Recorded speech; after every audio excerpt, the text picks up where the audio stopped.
ভারত তো একটি দলের সাথে সম্পর্ক গড়ে তুলেছিল এবং সেই দলটাকে জবরদস্তিমূলকভাবে জনগণের বিরুদ্ধে গিয়ে ক্ষমতায় রাখার জন্য সবকিছু করেছে।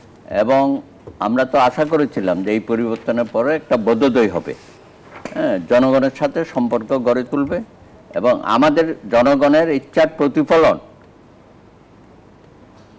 নির্বাচনের মাধ্যমে তারা যেই দলকে রাষ্ট্র ক্ষমতার দায়িত্ব দেবে সেটা ভারত মেনে নেবে। কিন্তু আমরা দেখতে পেলাম যে শেখ হাসিনাকে কেন্দ্র করে তারা যেই ধরনের কর্মকাণ্ড এবং সেখানে তাদেরকে যেভাবে সুযোগ সুবিধা দিচ্ছে, হ্যাঁ, এগুলো তো সব অবৈধভাবে তারা সেখানে গেছে এবং তাদের কোনো বৈধ ভিসাও নাই।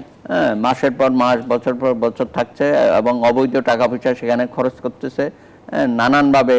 এটা একটা কাজ আছে, ভারতের কাছে কিন্তু এই হাসিনার সমস্ত টাকা আছে, সেই জন্য ভারত আর আমাদের সাথে সম্পর্ক সৃষ্টি করতে চাচ্ছে। তো সেই কারণে আমরা মনে করি ভারত যত দ্রুত তার বর্তমান যে অবস্থান সেটা পরিবর্তন করে বাংলাদেশের জনগণের সাথে সুসম্পর্ক করা এবং এখানকার জনগণের ইচ্ছার প্রতিফলন যেটা ঘটবে সেটাকে সমর্থন দেওয়া, তার এর বাইরে আর কিছু করতে গেলে কিন্তু বাংলাদেশের পক্ষ থেকে আসলে কি করা আছে ভারত যদি দিতে না না, ভারত তো সবসময় আমি দেখতেছি যে জনগণের মতামতের বাইরে গিয়ে আওয়ামী লীগের পক্ষে বা শেখ হাসিনার পক্ষে কাজ করছে।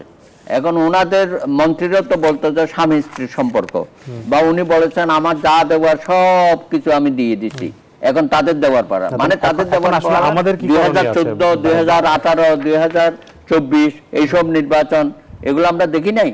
সুজাতা সিংকে দিয়ে কি ঘটনা ঘটিয়েছিল 2018-তে, দিনের পর রাতে কিভাবে করে, সব পরিকল্পনার মধ্যে কিন্তু ভারত আছে।